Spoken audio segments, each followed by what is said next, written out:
नमस्कार. पैसा के पैसा या मराठी अर्थविषयक यूट्यूब चॅनलवर तुम्हा सर्वांचं मनपूर्वक स्वागत.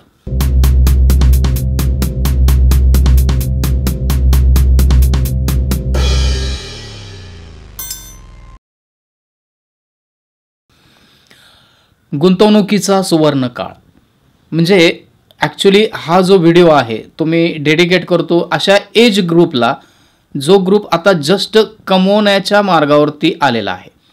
म्हणजे स्पेशली अगदी बाकी लोकांनी बघू नये असा याचा अर्थ अजिबात नाही.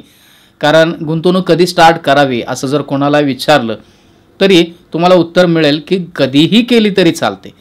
पण त्यातले त्यात माझ्या दृष्टीने गुंतवणुकीचा सुवर्ण काळ जो आहे ना तो खरा तुमच्या यंग एजमध्येच आहे. म्हणजे मला असं वाटतं हे कदाचित मत कोणाला पटेल किंवा न पटेल तो ज्याचा त्याचा लुकआउट आहे. पण माझ्या अनुभवानुसार सांगतो. म्हणजे आता अनुभव माझा फार चांगला आहे अशातला भाग अजिबात नाही. कारण हे मला उशिरा कळलं, उशिरा समजलं. पण आज हा व्हिडिओ जर कोणी यंग एजमधला म्हणजेच 25-30 या एजमधला जर मुलगा तरुण बघत असेल, तरुणी बघत असेल तर मला असं वाटतं की त्यातून चांगला एक बोध घेता येईल. आणि जर आपण काही चुकत असू, गुंतवणुकीचा विचार, गुंतवणुकीचं ज्ञान आपल्याला जर नसेल तर ते या व्हिडिओच्या माध्यमातून त्यांचे डोळे उघडण्याचे चान्सेस आहेत असं मला वाटतं. मग त्यासाठी तुम्ही कोणत्या एजमध्ये आहात त्यानुसार तुम्ही विचार करा. आणि जर तुम्ही जर आता 40-50च्या एजमध्ये असाल आणि तुमचा मित्र, तुमचा मुलगा, तुमचा नातेवाईक कोणीही जर असा 25-30च्या एजमध्ये असेल तर त्याला हा व्हिडिओ नक्की शेअर करा. कारण पुढे मी जे सांगणार आहे ना त्या जर तुम्हाला गोष्टी समजल्या, लक्षात आल्या तर मी गॅरंटी देतो की तुम्ही खरोखरीच त्याला गुंतवणुकीचा सुवर्ण काळ असं नक्की म्हणाल. मग आता नेमकं काय? नेमकं असं आहे की लक्षात घ्या, जेव्हा मुलगा 21व्या वर्षी जवळपास आपल्याकडे ग्रॅज्युएट होतो म्हणजे नेमकं काय की अगदी काय प्लेन ग्रॅज्युएट व्हावं किंवा सायन्स ग्रॅज्युएट व्हावं, इंजिनिअरिंग करावं, डिप्लोमा करावा किंवा डॉक्टरकी पूर्ण करावी किंवा कोणत्याही IT चं तुम्ही एखादं सर्टिफिकेशन करावं, डझंट मॅटर. पण तो 21व्या वर्षापर्यंत त्याचं जवळपास एक आपल्याकडे नोकरीसाठी जे पूर्ण लागणारं शिक्षण जे आहे ते तो पूर्ण करतो सर्वसाधारणपणे. आणि मग तिथून पुढे त्याच्या आमदनीमध्ये वाढ व्हायला लागते. म्हणजे हळूहळू काय तो नोकरीला लागतो, तिथं त्याला प्रमोशन मिळतं किंवा तिथून पुढे तो काही स्वतःचे सुद्धा इनोव्हेटिव्ह कामं करतो, त्यामुळे त्याला इन्सेंटिव्ह मिळतो वगैरे वगैरे. ह्या सगळ्या गोष्टी ज्या आहे त्या तुम्हाला सगळ्यांना माहीत आहे. पण नेमकं काय असतं तुम्हाला सांगतो बघा. तर जवळपास 21 वर्ष म्हणजे बघा तुम्ही 10वी तुमचं कधी 15व्या वर्षी होतं, 12वी 17व्या वर्षी होतं आणि तिथून पुढे 3-4 वर्ष म्हणजे तुमचं 21व्या वर्षापर्यंत ग्रॅज्युएशन होतं. हा सर्वसाधारण आपला एज्युकेशनल पॅटर्न आहे. मग ह्या टप्प्यापर्यंत तो मुलगा काय किंवा ती मुलगी काय की पूर्णपणे अभ्यास करणे, पूर्णपणे आपल्याला डिसिप्लिनने मार्क एवढे मिळवणे, या कॉलेजला ॲडमिशन मिळवणे, तिथून पुढे तो अभ्यास पूर्ण करणे, त्या पद्धतीचं सर्टिफिकेशन मिळवणे, ग्रॅज्युएशन पूर्ण करणे, ह्या सगळ्या ज्या एज्युकेशनल प्रोसेस आहेत त्या प्रोसेसमधून तो गेलेला असतो किंवा जात असतो. आणि मग 21व्या टप्प्यानंतर तो काय करतो, जॉब शोधतो, नोकरी मिळवतो. काही लोक उद्योगधंदे किंवा व्यवसाय चालू करतात, तो भाग वेगळा. पण ह्या टप्प्यापासून खऱ्या अर्थाने काय होतं, तो इन्कम मिळवण्याच्या फेजमध्ये येतो. हे तर अगदी सगळ्यांना मान्य असेल, बरोबर. आणि आता नेमकं इथं काय होतं बघा, एक पिरियड जो आहे पहिला तो एज्युकेशनल पिरियड आपण जो कन्सिडर केला त्यामध्ये एन्जॉयमेंटला फार मोठा वाव मिळालेला नसतो, हे सगळेजण मान्य करतील. काय असतं, एक टार्गेट असतं की आपल्याला एवढे मार्क मिळवायचे आहेत, आपल्याला एवढे मार्क मिळवून कॉलेजला ॲडमिशन त्याच घ्यायचे, तिथून मग प्लेसमेंट मिळवायचं वगैरे वगैरे या गोष्टी. आणि मग 21व्या वर्षी जेव्हा तो इन्कम मिळवायला चालू करतो त्यावेळी एन्जॉय द लाईफ किंवा म्हणजे हिंदीमध्ये म्हणतात जी ले जिंदगी, अशा पद्धतीचा एक जो स्वतःमध्ये एक विचार सुरू होतो ना तो विचार ॲक्च्युली काय करतो, या गुंतवणुकीच्या विचाराला आहे ना संपवायला लागतो बघा. म्हणजे अगदीच म्हणजे मी तुम्हाला कोणाला दोष देतोय अशातला भाग अजिबात समजू नका, पण तसं बऱ्यापैकी घडतं. आणि मग गुंतवणुकीपेक्षा तो पैसा खर्च करणे, तो पैसा स्वतःवरती वापरणे, उडवणे, अगदी या पद्धतीने तो त्या फेजमध्ये तो माणूस जातो, ती व्यक्ती जाते. आणि कधी कधी असं सुद्धा होतं की त्या वयामध्ये, ज्या वयामध्ये खऱ्या अर्थाने गुंतवणूक करायला सुरुवात करायला पाहिजे असते, त्यावेळी तो काय करतो, कर्ज घेऊन बसतो. मग हे कर्ज घेण्यासाठी सुद्धा बऱ्याच बँका, बऱ्याच वित्तीय संस्था प्रवृत्त करतात, हेही तुम्हाला आत्ता उघडपणे सांगतो. याच्यामध्ये काय होतं, नोकरी लागली, तुमची सॅलरी स्लिप जनरेट होत असते. सॅलरी स्लिप कोणत्या कंपनीकडून तुम्हाला मिळते त्याचा सुद्धा डाटा जो आहे तो बँकेपर्यंत आपोआप पोहोचलेला असतो. कारण सॅलरी क्रेडिट होते ती बँकेमध्ये होते, कोणाकडून होते तेही त्या बँकेला कळलेलं असतं. मग त्याच्या बेसवर तुम्हाला दररोज फोन यायला चालू होतात की सर तुम्हाला लोनची काय गरज आहे का, आम्हाला सांगा, आम्ही तुम्हाला लोन द्यायला तयार आहोत. सर तुम्हाला क्रेडिट कार्ड पाहिजे का सांगा, आम्ही ते क्रेडिट कार्ड तुम्हाला एवढ्या एवढ्या लिमिटचं देतोय, वगैरे वगैरे. मग ह्या गोष्टी स्टार्ट झाल्यानंतर खर्च वाढवण्याचं काम जे आहे तो तरुण करायला लागतो. आणि इथेच मगाशी मी तेच म्हटलं की गुंतवणूक करण्याचा जो विषय आहे तो तिथे काय होतो, हळूहळू कमी होत जातो. आणि नेमकं ज्या वयात, ज्या उमेदीमध्ये पैसा वाचवणे, वाढवणे ही कला अवगत करायची असते आणि गुंतवणूक करून पैशाला पैसा वाढवायचा असतो, त्यावेळी तो तरुण, ती तरुणी काय होते, कर्जबाजारी होते. आणि पुढची कमीत कमी 8-10 वर्ष तरी कमीत कमी त्या कर्जाच्या विळख्यातून ती बाहेर पडत नाही आणि धड जिंदगी जिले हाही प्रकार अनुभवायला मिळत नाही आणि फायनान्शियल फ्रीडम तेही पुढं पुढं ढकलत जातं. मला वाटतं हा अनुभव जो आहे तो सर्वसाधारण सगळ्यांचा अनुभव असावा, बरोबर की नाही. मग मी आता ह्या वयाला किंवा ह्या फेजला गुंतवणुकीचा सुवर्ण काळ असं का म्हटलं, कारण तुम्ही विचार करा, तुमच्या अगदी स्वतःच्या उदाहरणावरून तुम्ही आता इतरांना समजून सांगा. आणि त्याच्यासाठी एक पॅरामीटर म्हणून मी एक स्टॉक मार्केटचं उदाहरण घेतो.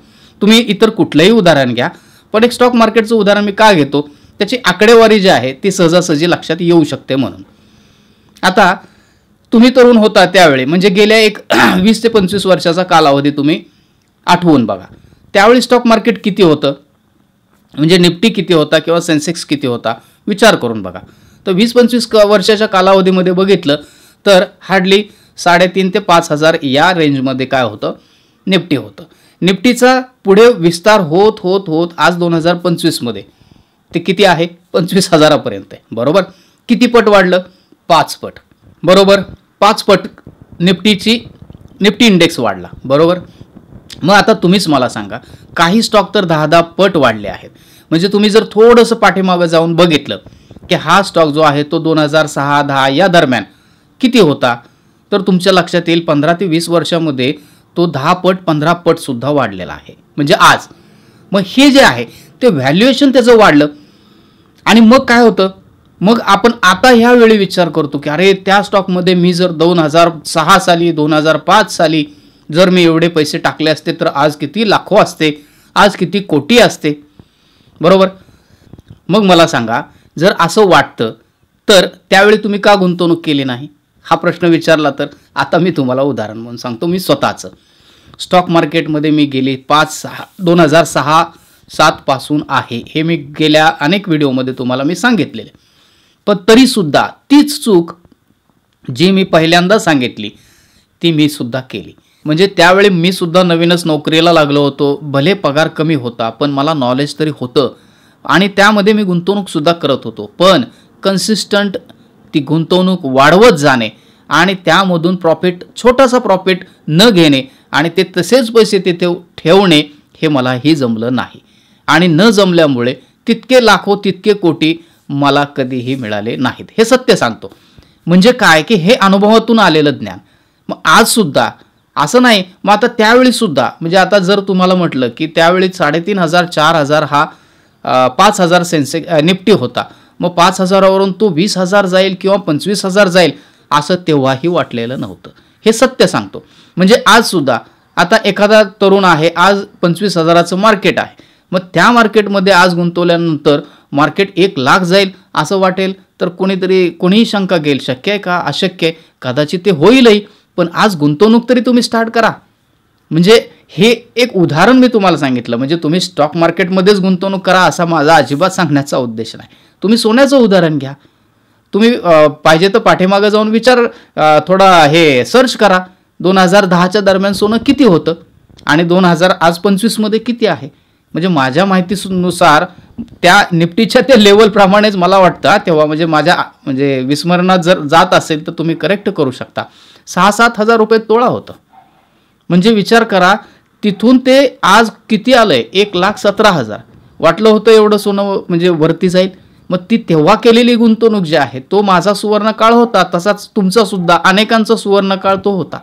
पण तेव्हा केलेली ती गुंतवणूक जी आहे ती आपण छोट्याशा प्रॉफिटमध्ये काढून घेतली.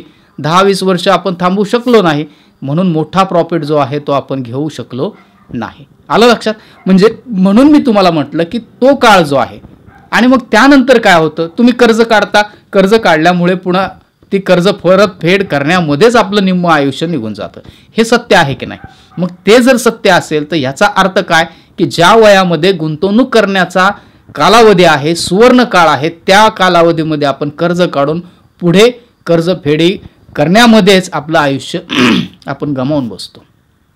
म्हणून मी म्हटलं की तो काळ जो आहे प्रत्येकाचा, तो काळ जो आहे तो सुवर्ण काळ आहे असं मला म्हणावं लागतं.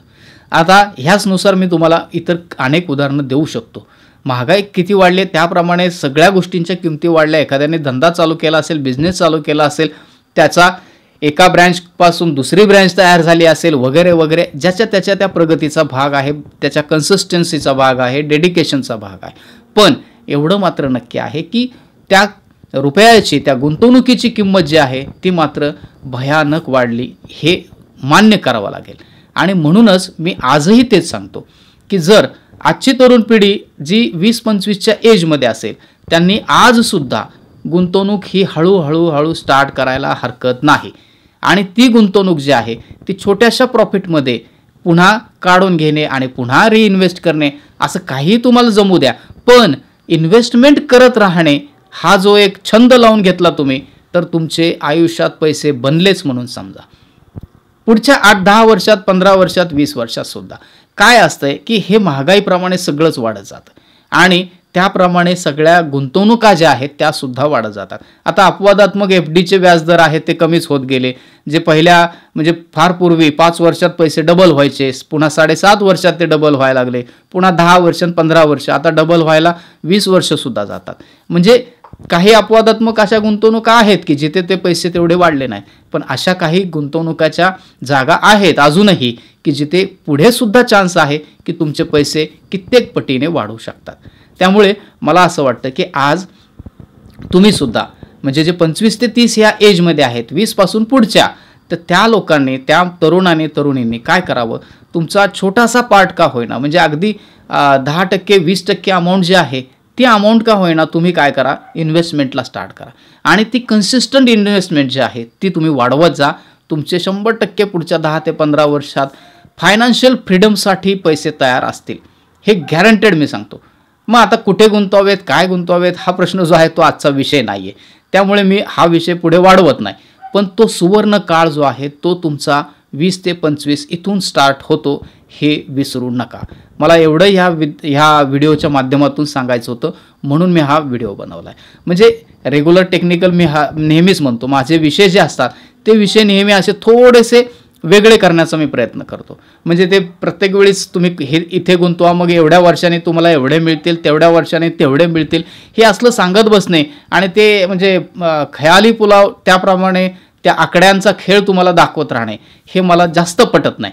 त्यामुळे शक्यतो मी हा प्रयत्न करतो की ढोबळ मानाने का होईना तुम्ही आज काहीतरी सुरुवात करा, उद्या तुमचा दिवस जो आहे तो चांगला असेल हे नक्की सांगण्याचा प्रयत्न असतो. त्यानुसारच मी सांगितलं, म्हणूनच ते थंबनेलसुद्धा लिहिलं की गुंतवणुकीचा सुवर्ण काळ जो आहे तो काळ म्हणजे तुमचा स्टार्टिंग, इन्कम स्टार्ट झालं की तुम्ही गुंतवणूक स्टार्ट केली की तुम्ही 100% आयुष्यात यशस्वी होणार, फायनान्शियली फ्रीडम होणार.